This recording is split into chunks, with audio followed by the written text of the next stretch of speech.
What's up everybody, it's Street Pilot's Garage, and upon major requests I will demonstrate how to pull your forks so that you can install some fork gaiters, and or if you need to change the oil in your forks. And then this will be a three-part video. First we'll remove the forks, then we will show how to change the oil in your forks, and then third we will go with the sponsored install from Coltwork Customs with our new fork gaiters.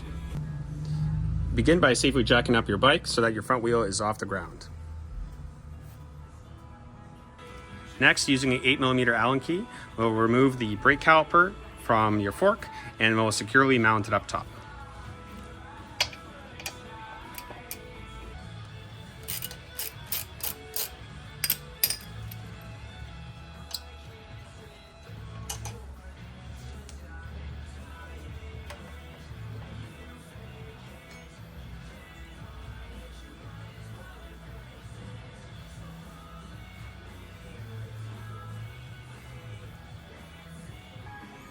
Next, we're going to remove the fender. The fender is going to be two M6 Allen screws on the right side and two M6 Allen screws on the left side. Remove these now.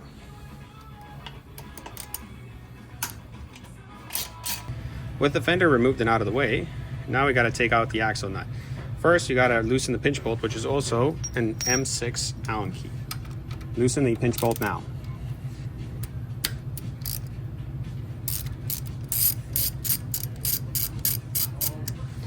With the pinch bolt loosened, now we can take out the axle shaft. The axle shaft is an M16 Allen key, which is not a common size. So what we did is that we took a bolt, a hex head bolt, this one's actually a standard, whose head fits into like an Allen key, and then by putting two nuts and jamming a nuts, you can use this as an Allen key to remove your axle shaft. We tack them on just so they don't spin on us, because we do this often, but if you want, you can also get a 16mm Allen key. Remove the axle shaft now.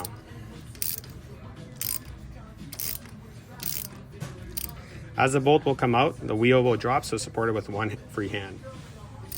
This is pretty skinny.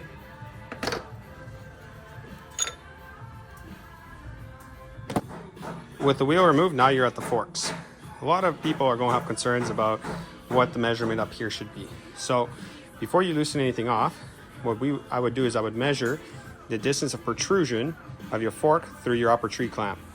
If you don't have a measuring device, such as a ruler, tape measure, or a caliper, mark it off with a Sharpie or a pencil to put it back to the same spot.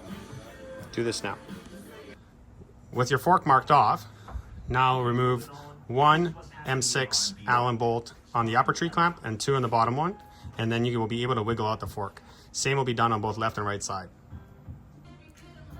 With the bolts all loosened off, now you can wiggle out the fork.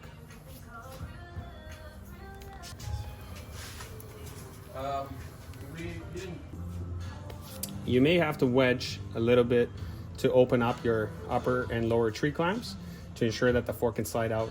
Due to having fork wraps, I'm having a little bit of a catch right here, but with wedging it open, shouldn't be an issue. Note to self: if you have fork wraps, they're going to make your life a little bit of a pain in the butt because they're going to catch. So if you're doing this and you're thinking about putting fork wraps, make sure your fork oil is serviceable and you have the proper gaiters and everything, because once these are on, they're going to make it a pain in the butt and they're going to get wrecked in the process of taking them off. With your forks finally out, clean them up and then wait for part two, where we'll show you how to change your fork oil.